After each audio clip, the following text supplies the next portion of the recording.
Halo semuanya, kembali lagi bersama saya Chef Agung di Chef Agung Channel. Jadi kali ini agak berbeda, seperti janji saya. Jadi saya akan menjawab pertanyaan kalian lewat video ini aja.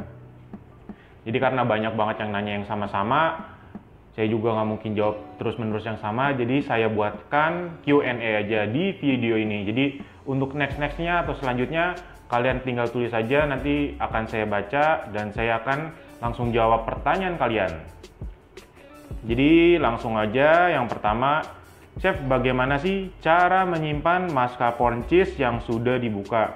Jadi kalau misalnya menyimpan mascarpone cheese ini, biasa saya, itu kan biasa dibuka, dia suka ada klipannya itu, biasa klip, di wrapping, udah di wrapping, langsung kalian taruh di Tupperware. Jadi biar double, biar lebih awet, tidak jamuran. Karena kan biasa kalau keju, itu lebih rentan cepat basinya atau lebih cepat jamurannya. Sama juga seperti penyimpanan cream cheese. Biasanya kalau beli cream cheese kan biasanya sekilo. Itu biasa kalau saya penyimpanannya, karena kalau ditaruh di freezer, itu dia akan membeku. Jadi kalau misalnya kita pakai, dia tidak akan bercampur dengan sempurna. Pasti dia kayak ada berinjil-berinjilan seperti es itu. Jadi begitu kalian mau pakai, dia kan gede, kalian potong sesuai kebutuhan kalian. Misalnya kan 1 kilo bisa 200, 200, 200 atau 100, 100, 100. Kalian wrapping yang super rapat. Ketika udah super rapat, kalian masukin ke Tupperware. Kalian klip, masuk kulkas. Kalau misalnya kalian beli baru juga harus masuk kulkas.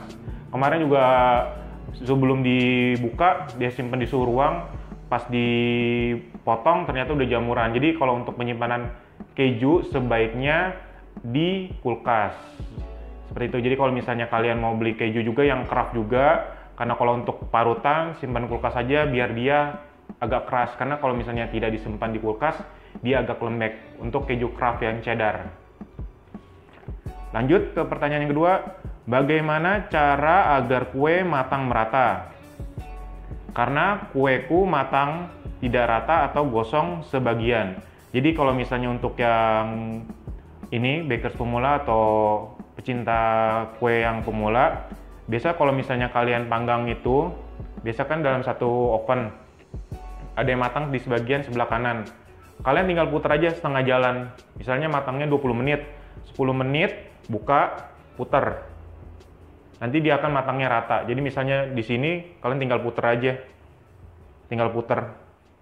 Dimana tidak matangnya rata tinggal diputer aja sampai dia matangnya rata. Contoh misalnya di sebelah kanan dia agak gosong, 10 menit kalian tukar, 10 menit lagi, nanti pas 20 menit dia akan matangnya rata. Jadi kalau misalnya itu biasa suhu ovennya tidak stabil di bagian kiri dan kanan. Itu biasa kebanyakan ada di oven listrik atau oven deck.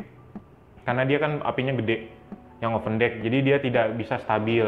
Biasa kalau untuk oven deck yang harga di bawah 10 juta, biasa matang kiri, kanan, depan, belakang tuh rada berbeda kalau udah agak lama. Jadi kalau misalnya caranya biasa kalau untuk bakers itu tinggal dibuka, biasa tuker loyangnya untuk matangnya yang sempurna. Jadi kalau misalnya kalian mau buka ovennya itu harus sudah setengah jalan atau sudah berkulit, biar dia naiknya sempurna dulu baru kalian tuker. Jangan 5 menit di awal pada saat dia mengembang, kalian tukar, itu nggak boleh. Kalau sudah berkulit, baru kalian boleh membuka dan membaliknya. Terus yang ketiga, kenapa kue saya miring pas di oven?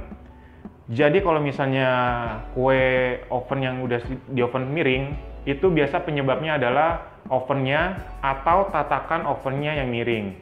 Jadi solusinya bagaimana? Jadi kalau solusinya itu, kalian beli water pass di toko bangunan. Itu kalian beli toko bangunan, nanti kalian taruh di oven, nanti tinggal kalian ganjel aja bawahnya.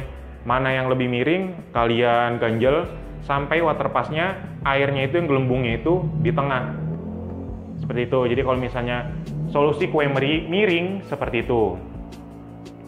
Chef, perbedaan pemakaian gula pasir dan gula halus pada kue itu bagaimana? Jadi kalau misalnya perbedaan gula pasir dan gula halus, kalau gula pasir itu biasa dipakai tanpa emulsifier.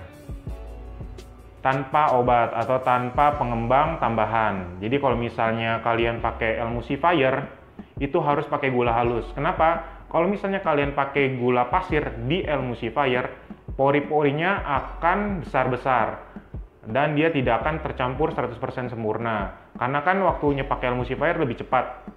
Contoh, kalau misalnya tanpa emulsifier waktunya 12 menit. Pakai emulsifier itu 6 menit. Jadi kalau misalnya kalian pakai emulsifier gula pasir, dia tidak akan tercampur dengan sempurna dan pori-porinya akan besar. Jadi kalau misalnya kalian pakai emulsifier, itu harus pakai gula halus biar dia sempurna percampurannya. Kalau misalnya kalian tidak pakai emulsifier tapi pakai gula halus, dia tidak akan mengembang. Jadi misalnya dia udah waktunya kan 12 menit. Ketika dia 6 menit atau 7 menit, dia tidak ada makanan untuk membuat dia menjadi soft peak. Jadi dia akan tetap encer. Jadi kalau misalnya kalian tanpa emulsifier, harus memakai gula pasir. Jadi itu perbedaannya. Jadi kalau misalnya kalian pakai emulsifier, tapi pakai gula pasir, dia pori-porinya akan besar-besar. Pengaruh merek emulsifier pada kue itu seperti apa? Jadi emulsifier ini sebenarnya seperti kayak bensin ya.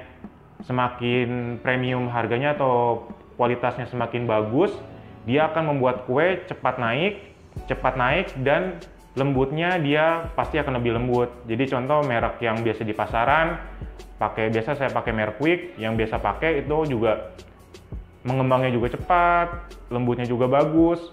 Cocok untuk kalian yang pemula. Jadi kalau misalnya kalian mau bagus, emulsifiernya juga harus yang bagus. Kalau saya biasa rekomennya itu merek Quick 75, itu yang saya pakai. Biasa itu nanti mengembangnya bagus dan dia akan lebih lembut. Jadi kalau misalnya kalian mau pakai emulsifier juga untuk hand mixer, baskomnya juga kalian harus sesuaikan. Jangan terlalu besar, jangan terlalu kecil. Kalau buat sifon, ovennya dibuka sebelum matang nggak apa-apa. Kalau misalnya mau buka oven itu, biasa kan sifon kan kalian yang suka yang belah-belah gitu kan, itu kan nggak apa-apa. Itu kalau asal sudah berkulit, itu kalian belah nggak apa-apa, dibuka nggak apa-apa.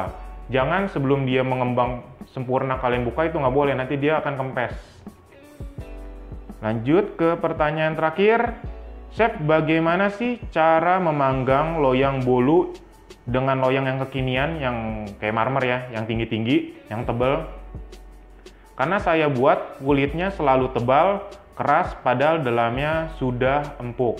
Jadi kalau misalnya kalian punya loyang yang kekinian itu yang untuk marmer, itu suhunya jangan terlalu tinggi. Karena semakin tinggi ovennya, kalian harus rendahin suhunya. Contoh kalau misalnya pakai loyang tinggi 4, itu 180. Kalau misalnya kalian tinggi seperti ini untuk marmer cake, itu biasa di 150 atau 160. Jadi semakin tinggi loyangnya, suhunya juga harus diturunin agar dia matangnya sempurna, tidak matang di luar saja, tapi juga nanti di dalam. Jadi nanti luarnya sudah gosong, keras, dalamnya masih empuk. Tapi kalau misalnya kalian turunkan suhunya, untuk marmer cake itu 150 derajat sampai 160 derajat, dia akan matangnya sempurna. Jadi nanti kulitnya tidak terlalu gosong atau terlalu tebal matangnya. Baiklah, pertanyaannya segini dulu. Jadi nanti kalau misalnya kalian mau tanya-tanya lagi, tulis aja di kolom komentar. Pertanyaan yang banyak, nanti saya akan buatkan Q&A-nya. Terima kasih yang sudah menonton video ini. Semoga berguna dan menjawab pertanyaan kalian. Sampai jumpa di video selanjutnya. Terima kasih semuanya.